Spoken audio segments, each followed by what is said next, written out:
What up, all my fight fans? So, it's been a little over a week now since this whole incident that happened with Dana White, and I want to talk to you guys about this again.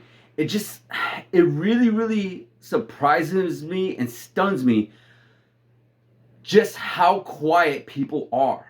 Like, I listen to a lot of podcasts. I listen to a lot of MMA podcasts, a lot of different outlets, especially even with ESPN and all these other different outlets. And I just do not hear anything. I do not hear nobody saying anything about it.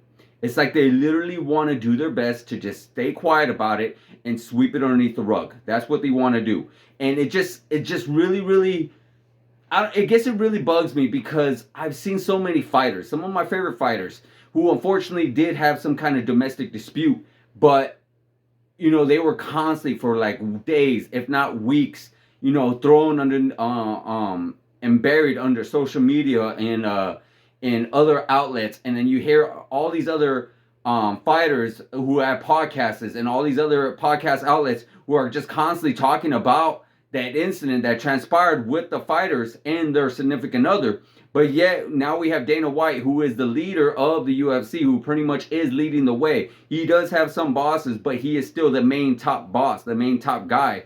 And yet nobody is saying anything. Dana White did come out with one statement, and that was it, and it's good. He owns up to it. He wasn't trying to hide. He wasn't trying to defend his actions. He pretty much owned up to it. But now we are just wondering what's going to happen now, because we see all our other fighters, all of our favorite fighters who were punished for other actions that they did outside the cage, and some of them inside the cage. But yet now we see the boss do something like this. Now we're wondering where is he? What's going to happen with him? And it really frustrates me because it's just it almost shows how scared some of these people are. It's some of these reporters or some of these other outlets, other podcast outlets who are working with Dana White or affiliated with Dana White and the UFC, I should say. It's like they're afraid they might not have a job afterwards. It almost feels like that. It almost feels like there's gonna be repercussions if you mention his name. There's gonna be some kind of punishment if you just happen to talk about that. It's like they've been ordered not to talk about it. If you are an employee or if you want to continue to be affiliated with the UFC, you cannot talk about this whatsoever. And it's just like, whoa, wait a minute, what do you mean? You gave us permission to talk about this person, this person, this person, but now when it comes to you, we can't say anything. Is that how it is now?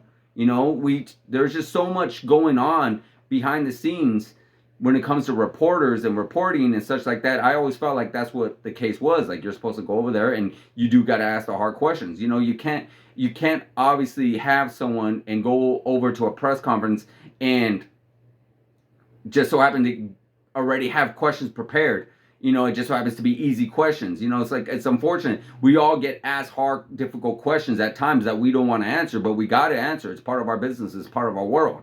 But, and if let's put it this way. Here's my say in this, because I remember when Ariel Helwani and Dana White were going back and forth, and Dana White has some other outlets that don't like these hard questions being asked. And I've noticed in the press conferences, they're no longer there. And it just makes me wonder, well, if the business is so good, if the business is so in such a great shape, if there really is nothing shady or nothing bad going on behind the scenes, then why are you eliminating some of these reporters who are actually going to ask real hard, difficult questions? Are going to ask questions about hey, what's going on with this? Why not be sincere? Why not be upfront and say, you know what? Yeah, we are having difficulties when it comes to fighter pay. This is how I feel. This is where I stand on it. And this is where it's going to be. Bottom line. So when they ask you again, I already answered that question. When they ask you something else regarding a certain situation, but no, it just feels like they're constantly being booted out for asking difficult, hard questions. And that's where I get with this.